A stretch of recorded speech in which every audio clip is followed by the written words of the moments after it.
오늘 주시는 우리 하나님의 말씀 마태복음 20장 1절에서부터 16절까지입니다.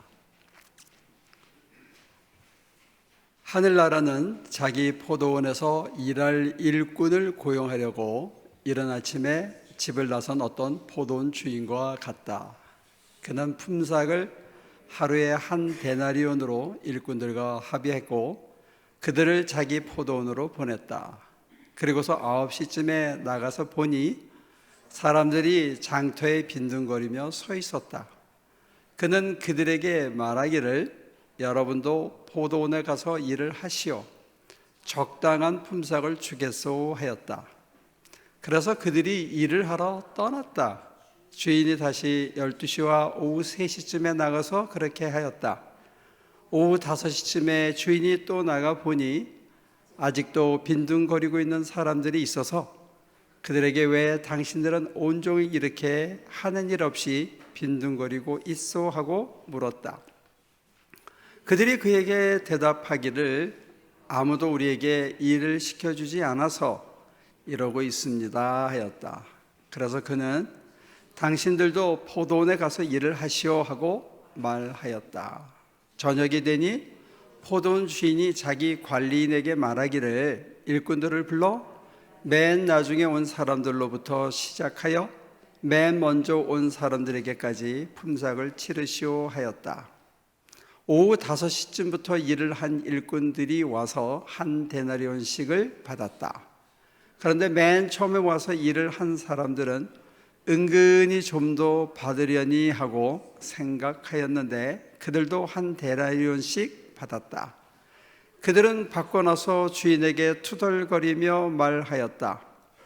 마지막에 온 이 사람들은 1시간밖에 일하지 않았는데도 찌는 더위 속에서 온종일 수고한 우리들과 똑같이 대우하였습니다. 그러자 주인이 그들 가운데 한 사람에게 말하기를 여보시오, 나는 당신을 부당하게 대한 것이 아니요 당신은 나와 한 데나리온으로 합의하지 않았소. 마지막에 오후 5시쯤부터 일을 한 일꾼들이 와서 왜 앞으로 갔지? 12절 맞아요? 네. 오케이. 14절 죄송합니다. 당신의 품삯이나 받아 가지고 돌아가시오. 당신에게 주는 것과 똑같이 이 마지막 사람에게 주는 것이 내 뜻이요 내 것을 가지고 내 뜻대로 할 수 없다는 말이요 내가 후하기 때문에 그것이 당신 눈에 거슬리오 하였다. 이와 같이 꼴찌들이 첫째가 되고 첫째들이 꼴찌가 될 것이다. 이 16절은 예수님의 마지막 평가고 앞에 15절까지는 포도원 비유에 관한 예수님의 비유입니다. 이 비유의 결론이 꼴찌가 첫째가 되고 첫째가 꼴찌가 될 것이다 하는 내용입니다. 그런데 사실 아침부터 와서 죽으라 하고 일을 했는데 오후 5시에 와서 1시간밖에 일 안 하고 한 데나리온 받아가면 나는 더 받겠지. 야, 쟤네들 한 데나리온 받았으면 계약은 한 데나리온 했다는 걸 잊어버리고 나는 한 2데나리온 주지 않을까 이렇게 설레는 마음으로 갑자기 있다가 한 데나리온밖에 안 주면 짜증이 날지 모릅니다.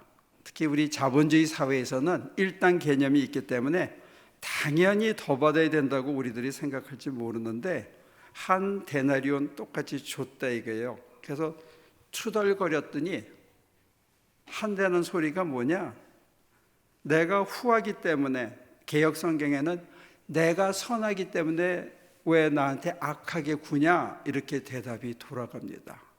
죽으라고 일하고 한 데나리온 겨우 받았는데 조금 더 달라, 조금 더 줬으면 왜 나는 적게 주냐? 뭐 할 수 있잖아요. 이 소리 기껏 하고는 내 거 가지고 내 맘대로인데 네가 뭐냐? 이 소리 듣고 거기다가 한술 더 떠서 예수님의 평가는 뭐냐? 첫째가 꼴찌가 되고 꼴찌가 첫째가 된다는 거예요. 그러면 누구 들으라고 하는 소리입니까?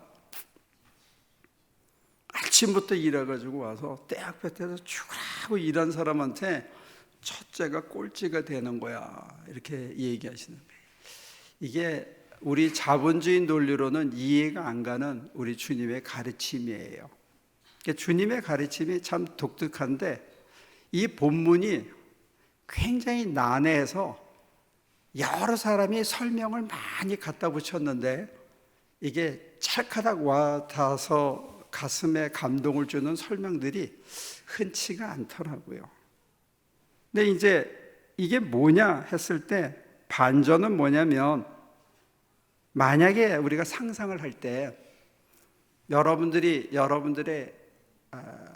친동생이나 제가 우리 영훈이하고 같이 일을 나갔는데 저는 이제 아침에 일찍 발탁이 된 거예요. 노하우가 좀 있겠다 싶어서 갔는데 속으로 일을 하면서 영훈이는 어떻게 됐나? 영훈이는 어떻게 됐을까? 일거리를 잡았을까? 하고 이렇게 생각하고 있는데 오후 5시에 덜렁 왔어. 와가지고 죽으라고 하는 거예요. 나는 지쳐 있는데. 그리고 그냥 뭐 남보다 2배, 3배 뛰어다니면서 해가지고 맨 마지막에 한 데나리온을 받았다. 그럼 나는 조금 더 주겠지 했는데 한 데나리온 그냥 나도 받았어.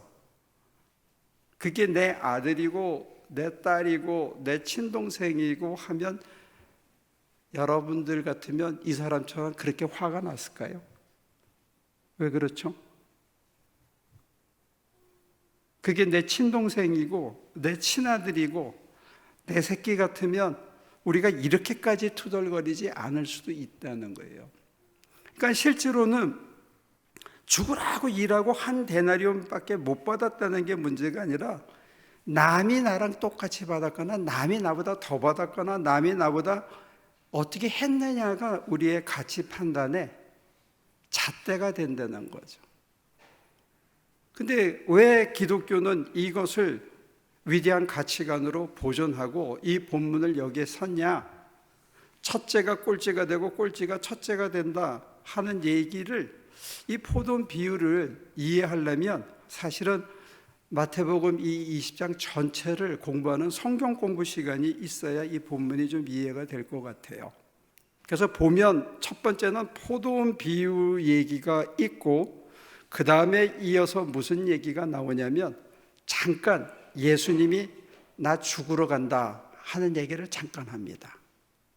예루살렘에 올라가면 이제 나 죽는다는 얘기를 하는데 그 뒤에 이어서 세베대의 아내가 선생님, 당신이 이제 예루살렘에 올라가서 하시면 제 아들 하나를 오른편에, 제 아들 하나를 왼편에 앉혀주십시오 하는 얘기가 나옵니다. 그리고 이어서 소경의 얘기가 나오는데 이 세베대 아내의 청에 대해서 예수님이 처음에 뭐라고 물으시면 내가 뭘 해주기를 원하느냐 했을 때 하나는 우편에 하나는 왼편에 앉혀주십시오 그랬더니 예수님이 뭐라 그러시냐면 너희가 내가 마실 잔을 마실 수 있느냐 이렇게 물어봐요. 이제 죽으러 가신다 그래 놓고는 내가 마실 잔을 마실 수 있느냐 그랬더니 세베대의 2 아들이 이구동성으로 예 마실 수 있습니다. 엄마가 청을 했는데 내가 마실 잔을 마실 수 있냐 그랬더니 2 놈이 그냥 잽싸게 마실 수 있다는 거예요. 근데 이 사람들이 실제로는 3번째, 4번째로 공동 3위로 부름을 받은 사람이거든요. 베드로와 안드레가 1, 2위로 부름을 받았고 3, 4위로 얘네들이 부름을 받았는데 오늘 이 본문 말씀대로 한다면 잔을 마실 수 있습니다 하면서 공동 3위가 꼴찌가 된 거예요. 그런데 더 재밌는 것은 뭐냐면 그 얘기를 듣고 다른 10명의 제자들이 분을 냈더라. 그러면 베드로부터 나머지 10명의 제자들도 다 꼴찌가 된 거예요. 그러면서 예수님이 뭐라고 얘기하시냐면 인자는 섬김을 받으러 온 게 아니라 섬기러 왔고 많은 사람을 위해서 내 몸값을 치르기 위해서 왔다. 너희가 으뜸이 되고 첫째가 되기를 원하면 남을 섬겨야 된다, 이렇게 얘기를 하신 거예요. 오른편 왼편에 앉고 싶으면 뭐를 해라? 남을 섬기는 삶을 살라는 거예요. 그리고 나서 마지막에 이어지는 세 번째 얘기가 뭐냐면 소경 둘이 달려와서 소리를 지릅니다. 그랬더니 예수님이 세베대의 아내에게 했던 거랑 똑같은 얘기를 물어봐요. 내가 너에게 무엇을 해주기를 원하느냐? 그랬더니 이 사람들은 왼편에 앉혀주세요, 오른편에 앉혀주세요 하지 않았어요. 이들이 구한 건 한 가지입니다. 눈을 뜨게 해주십시오. 그래서 예수님이 눈을 뜨게 했어요. 그랬는데 결론이, 아주 20장의 결론이 기가 막힌 게 뭐냐면 저들이 주님을 따랐더라. 눈을 뜨자 주님을 따랐어요. 부자 청년은 어떻게 했죠? 떠났잖아요. 그래서 낙타가 바늘귀 군용으로 들어가는 것보다 더 어렵다고 그랬잖아요. 그 사람이 첫째였는지 모르는데 꼴찌가 됐잖아요. 근데 소위 말하는 이름 없는 제자, 아무 대가도 아무 보장도 기대하지 않고 눈을 떠서 따라간 거예요. 그러면 12제자는 암시하는 게 뭡니까? 눈이 멀어 있다는 얘기거든요. 포도원에 와가지고 열심히 일했던 사람들이 나중에 그 보상에 눈이 멀어가지고 자기 거 주어졌는데, 이 데나리온이라는 말 자체는 일용할 양식이라는 의미를 담고 있거든요. 근데 일용할 양식의 원천은 언제냐면 출애굽을 했을 때 사람들이 애굽으로 돌아가기를 원했습니다. 배가 고프고 먹을 게 없고 마실 게 드무니까. 그때 하나님께서 만나와 메추라기를 내려주셨어요. 그랬더니 사람들이 욕심에 이틀치, 3일치, 4일치를 모으라고 했는데 그 메타포가, 그 교훈이 주는 의미는 뭐냐면 3일치를 저장하고 내일은 안 가도 되겠다, 내일 가서 더 갖고 와도 더 쌓아야지 하고 봤더니 다 썩어 있었다는 거예요. 그렇게 계속 훈련을 시키니까 나중에 사람들 마음에 두 가지 마음이 생겼습니다. 괜히 나가서 죽으라고 걷어봐야 헛일이다. 그게 한 가지 마음입니다. 그런데 더 중요한 것은 뭐냐? 이 사막 한가운데서도 나가기만 하면 뭐가 있다? 만나와 메추라기가 있다. 이게 일용할 양식이 개런티 된 겁니다. 그러면 우리가 섬기기 위해서 왔다 하는 얘기는 모든 인간에게 약속되고 보장된 권리인 일용할 양식이 정치 제도나 인간의 이기심 때문에 분배의 공정이, 분배의 평등이, 공정한 분배가 이루어지지 않는 세상을 공정한 분배가 이루어지도록 우리가 세상을 섬기는 자리에 적극적으로 가야 한다는 것을 이 말씀은 암시하고 있습니다. 내 것 챙기는 게 인생의 목적이 아니라 모든 사람들이 하나님의 일용할 양식을, 성령의 양식을, 그리고 세속적인 양식을 먹을 수 있도록 우리가 자발적으로 그렇게 해야 되고, 또 한편으로는 인생의 목적이 더 많이 쌓고 더 많이 가지고 더 많이 이루는 것, 이게 아닐지도 모른다는 것을 암시해 주고 있습니다. 이걸 이루는 첫 공동체가 있는데 그걸 소위 우리는 원시 기독교 공동체라고 그럽니다. 원시 기독교 공동체에서는 고아와 과부를 돌보면서 가진 것 있는 사람들이 자발적으로 내놔서 모두가 골고루, 모두가 배부르게 먹고 남은 것을 또 다른 사람에게 나눠주는 삶을 실천을 한 거예요. 그런데 중요한 거는 이들이 먹고 마시고 더 쌓는 데다가 신경을 쓰고 마음을 쏟고 시간을 쏟지 않으니까, 왜? 먹는 게 아무리 기를 써도 하루치 이상은 주어지지 않는다는 걸 경험으로 알았고, 어떻게 살든지 간에 하나님 앞에 바로 잡혀서 살면 적어도 먹고 입고 사는 거는 개런티가 된다는 걸 그 어려웠던 시절에 확인한 거예요. 이 양가적인 가치가 동시에 있습니다. 아무리 길을 써도 더 쌓아지지 않고 쌓아도 정말로 부스러지고 바스러지고 다 사라진다 하는 거를 오랜 경험을 통해서 알게 된 거예요. 또 오랜 경험을 통해서 뭐라느냐? 바르게만 살고 하나님의 뜻을 이루게 살라고 길을 쓰다가 보니까 적어도 먹고 입고 하는 일용할 양식은 하나님이 보장해 주더라 하는 이 두 가지를 다 알게 된 거죠. 그래서 성경은 뭐라 그러냐? 그들이 기도와 말씀에 전념했더라. 다른 사람들을 돕고 그들이 골고루 공평하게 인간 대접을 받고 사는 세상을 만들도록 최선을 다했더라. 이 세 가지를 했다는 거예요. 이 말에 우리가 조금 묵상해 볼 필요가 있는 건 뭐냐면, 목사님들이 가끔 그런 얘기는 하죠. 어떤 때는 성경이 꿀송이보다 더 달다.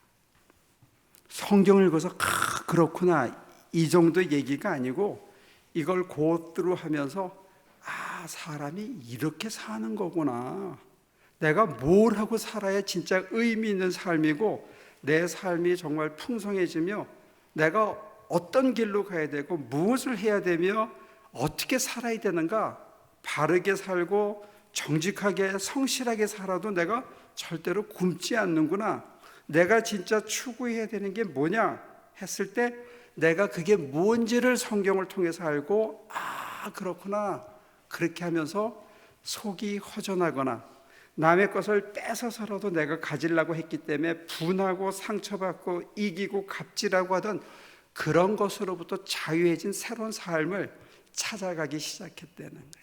이게 초대교회의 이상입니다. 이게 예수를 따르는 삶의 길이라는 거예요.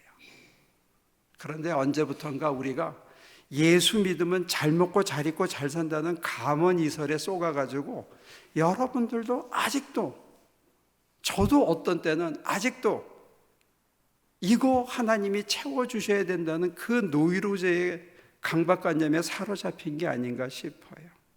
오늘 본문이 우리에게 다시 일깨워주는 건 뭐냐? 여러분들이 절대로 뭐 한다? 굶어 죽진 않는다. 어떻게 하면?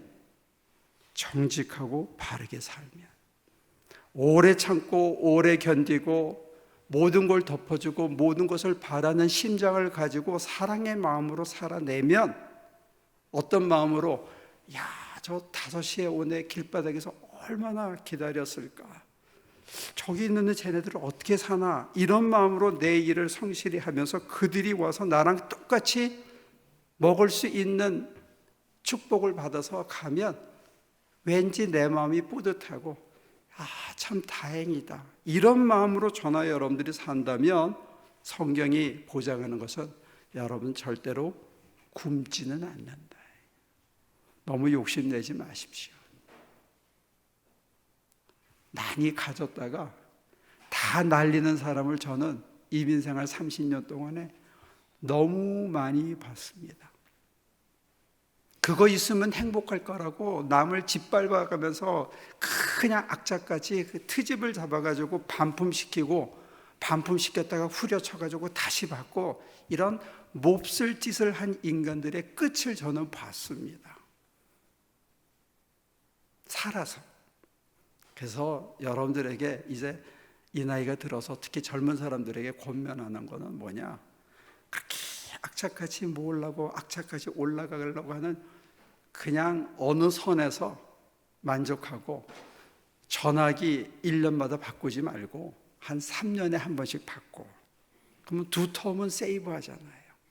그런 마음으로 좀 여유 있게 살면서 남는 시간을 정말 진실되게 산다는 게 뭔지, 의미 있게 산다는 게 뭔지, 사람이 조금 여유를 가지고 넉넉한 스페이스를 가지고 남을 품으면서 사는 삶의 가치도 굉장히 재밌다는 거예요. 성경이 꿀송이처럼 단 것처럼 우리 인생의 돈 모으는 재미 이상으로 남을 돕는 재미, 성실히 뭔가를 이루는 것, 남이 쳐다보든 안 보든 그거 상관없이 내가 만족할 때까지 내게 맡겨진 일에 최선을 다하는 것도, 몸은 바스러져도 상당히 의미 충만하다는 것 한번 실습해 보면 좋을 것 같아요. 성경은 그런 얘기를 해주는 겁니다. 그게 하늘나라라고. 하늘나라는 이와 같으니 땡볕에 일하면서 집밖에 모르고 2데나리온, 3데나리온 일용할 양식 그 이상을 가지려고 투덜거리는 것 자체가 얼마나 무의미한가, 얼마나 눈을 가린 눈먼 장님의 삶인가 하고 걷어주면서 우리 손에 열려있는 천국 열쇠를 열어서 의미도 잃고 무미건조하고 퍼석하고 힘들고 조여오는 내 현실의 문을 뚫고 들어가 보면 매일의 삶에서 내게 주어진 하루에 의미 충만한 게 뭔지, 뭐가 정말 사람답게 사는 길인지를 추구해도 절대로 여러분들이 굶어 죽지 않는다는 보장을 성경은 해주고 있습니다. 그럼 여러분들 그러겠죠. 목사님이 몰라서 그러지 사는 게 얼마나 터프한데요. 저도 우리 남장로님 따라서 태어나서 온갖 온몸으로 칠 수 있는 노동이란 건 거의 다 해본 것 같아요. 지난 20년 동안. 근데 배운 건 뭐냐? 따라해 보실래요? 한번. 절대로 굶어 죽지는 않는다. 한평생 한 건데 재미있게 살다 가면 좋지 않습니까? 자기가 하는 일에 재미를 느끼고, 자기가 하는 일에 보람을 느끼고, 자기가 하는 일 때문에 막 가슴이 조여오고, 무슨 일을 하다가 남이 막 밉고, 나는 울고 있는데 어떤 새끼 웃고 있으면 막 짜증이 나고,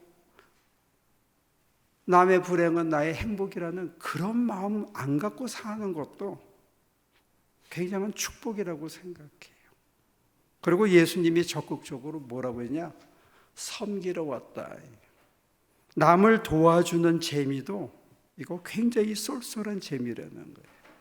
남이 일어서도록 일으켜주는 거, 내가 그런 인텐션이 없더라도 나를 딛고 누군가가 살아서 자기 삶을 충실히 살아내는 걸 쳐다보는 것도 굉장히 기쁘다는 거예요. 그런데 우리 자식들이 그렇게 하는 거는 기뻐. 자식을 위해서는 우리가 그렇게 희생을 하면서도 전혀 뭐 저런 게 다 있어. 잠깐은 화가 나지만 자식한테는 우리가 한없이 관용한테, 남한테는 이걸 단절하고 있다는 거예요. 그러나 기독교의 아주 추상적이긴 하지만 결코 양보할 수 없는 이상은 뭐냐? 하나님 안에서 모든 인류가 형제 자매라는 거예요. 우리의 친형제, 우리의 친자매, 우리의 친아들, 우리의 친딸을 넓혀가는 거, 이게 전도고, 내가 그런 삶을 의미 있고 성실하고 정직한 삶을 살아가는 그 삶 자체가 그들에게 던져진 메시지가 돼서 언젠가 그들의 삶 속에서 우리가 던진 메시지가 화육되는 날, 그들도 동일하게 절대로 쉽게 굶어 죽진 않구나. 그럼 내가 뭐 하고 살아야 될까? 그래, 한 사람이라도 내가 희생해서 손에 메디가 더 생겨서 저들이 내 친딸이 되고 친아들이 될 수 있고, 그런 마음으로 내가 사랑했듯이 그들도 나가서 또 다른 친아들, 친딸을 만들어내고 친형제, 친자매를 만들어낸다면 온 인류 사회가 언젠가 하나님의 백성으로 가득 찬 새로운 세상, 이게 예수님이 꿈꾸고 제자들이 왼편 오른편 하던 생각으로부터 자유해지고, 자기 몸값을 내주고 자기를 다 주어도 아깝지 않은 인생을 예수의 제자들도 따라 살았다는 거예요. 그래서 그들이 남긴 아름다운 전통이 2000년이 지나서도 저희 가슴에 아직 살아있는 거예요.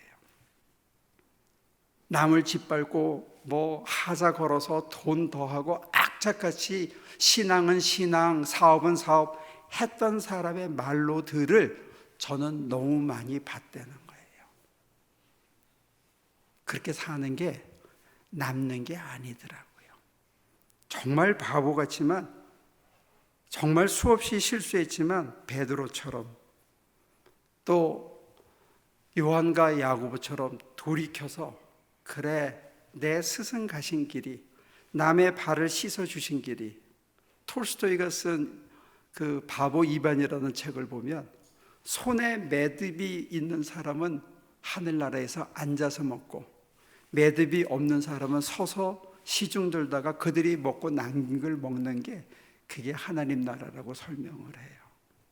그들은 뺏으면 다 주고 떠나고 또 밭을 일구고 뺏으면 주고 같은 정말 바보 같은 삶을 살았지만, 사람들이 못 본 건 뭐냐면 하나님께서 그 바보 이반의 심장과 손매디에 땅을 일구는 지혜와 그 땅이 새로운 곡물을 일으켜 세울 수 있는 것을 인내할 수 있는 심성을 주고 견디게 했다는 거예요. 그 재산이 얼마나 소중한 것인지 왜 사람들은 못 보는 거예요? 왜 돈만 재산이라고 생각하냐고요. 돈보다 그 이상 중요한 게 뭐냐? 인내할 수 있는 거, 몸에 배어진 하나님의 탤런트와 기프트, 그리고 성실히 그것을 이루고자 하고 참고 견디고 끝까지 해내는 그 끈질김, 그 모든 것도 실력이고 재산이라는 사실이에요. 그리고도 남을 도울 수 있는 공간이 있고, 남이 뭐라 해도 품을 수 있는 마음의 여유가 있는 것도 우리에게 심어준 재산이라는 거예요. 이 재산이 풍요한 사람은 보다 의미 있게 살고, 매 순간을 어떤 의미에서 즐기고 살고, 덜 열받고 살고, 조금 더 풍성하게 살고, 조금 더 남을 수용하면서 살 수 있는 그런 삶을 살 수 있지 않을까 하는 게, 이게 초대교회가 추구했던 삶입니다. 우리가 너무 이 이상으로부터 멀어진 것은 아닌가 생각해요. 여러분들 이 시간에 한번 저 자신을 포함해서 하나님이 나한테 어떤 재산을 주셨는가? 우리는 돈이 없다, 왜 이렇게 어렵지, 이것만 자꾸 보는데 이게 세뇌된 거예요. 이 세상의 가치에 자본주의에 한 거지, 우리 속에 견딜 수 있는 힘, 그래도 바르게 살아보려고 애쓰고, 그래도 남을 위해서 조금이라도 희생하려고 애를 쓰고, 그래 내 거 좀 덜 먹더라도 남을 먹이려고 하는 그런 넉넉한 마음, 그것도 큰 재산이라는 거예요. 왜 그것을 볼 수 없을까? 그런 안타까움이 있습니다.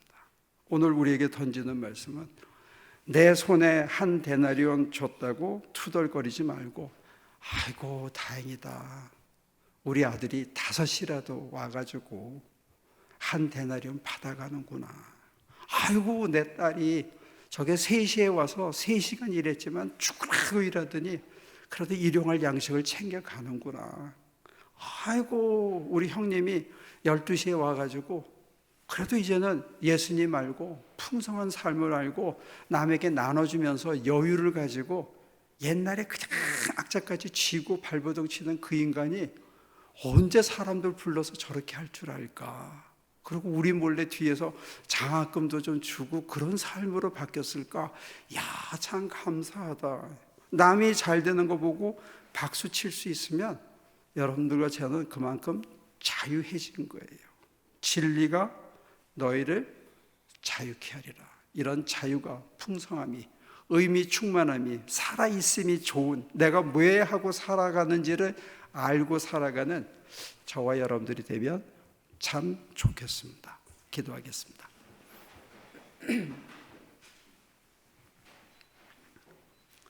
하나님의 은총으로 살아가는데 내 힘으로 살아가고 내가 쌓은 것으로 안정감을 누리고 살아가는 것으로 혼동하고 살아갈 때가 많습니다. 조금 더 많이 쌓았다고 덜 쌓은 사람들 바라보면서 갑질하고 눈을 아래로 깔고 가진 것을 잃은 사람들을 조롱하고 당연하고 싸다고 속에서 박수를 쳤던 어리석음들을 고백합니다. 이 시간 눈을 떠서 여기에 모인 우리 모두가 한 형제요 한 자매고, 저 아프리카 남단에서 지금도 굶주리고 있는 이들이 하나님의 참 백성이요 우리의 동생이요 우리의 아들이요 우리의 딸이라는 것을 눈을 열어 바라볼 수 있게 하여 주옵소서. 온 인류가 다 같이 먹을 수 있는 권리와 잠을 잘 수 있는 권리와 안전을 누릴 수 있는 권리를 위해서 우리의 작은 노력을 아끼지 않는 하나 식구들이 될 수 있도록 도와주옵소서. 할 수만 있다면 우리 주변에 우리 멀리 있는 단 한 사람이라도 세우고 살릴 수 있는 작은 그리스도의 삶을 사는 저희 모두가 되도록 복 내려 주시옵소서. 예수님의 이름으로 기도합니다.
자, 광고 확인해 주시고요. 이제 다 일어나셔서 찬양으로 예배 마감합니다.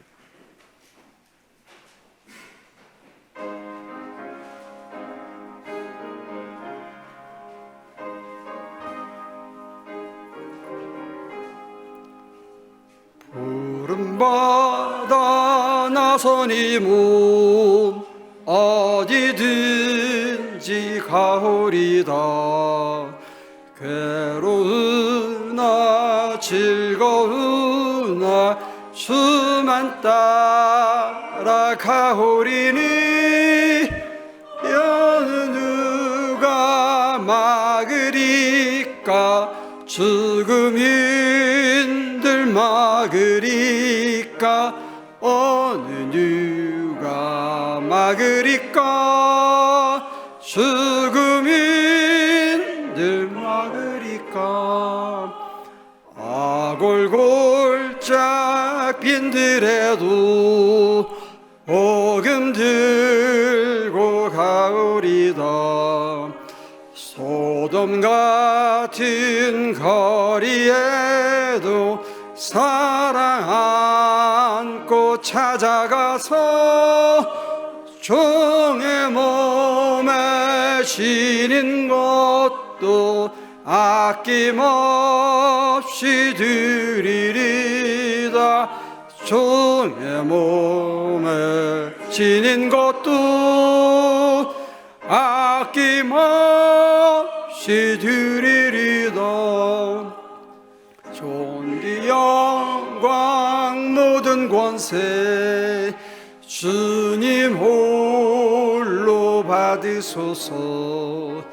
멸시천대 십자가는 제가 지고 가오리다.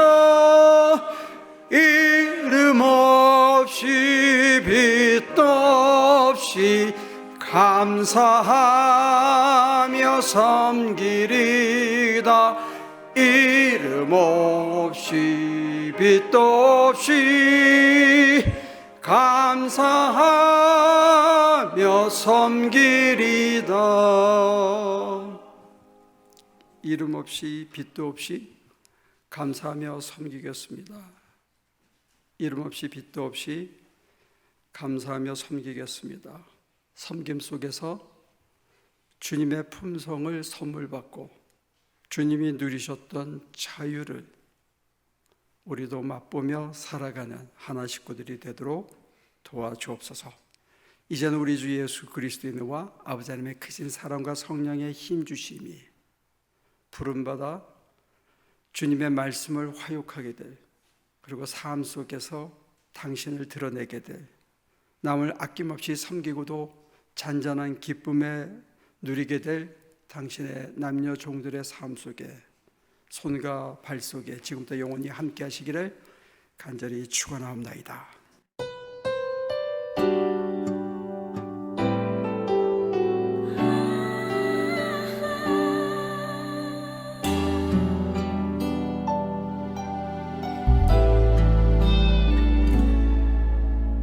이른 아침 깨어나 당신의 두 손을 잡고 기도할게요. 주님이 주신 그 사랑 안에서 하나 된 우리를 위해 아주 늦은 저녁에도 당신은 내 안에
때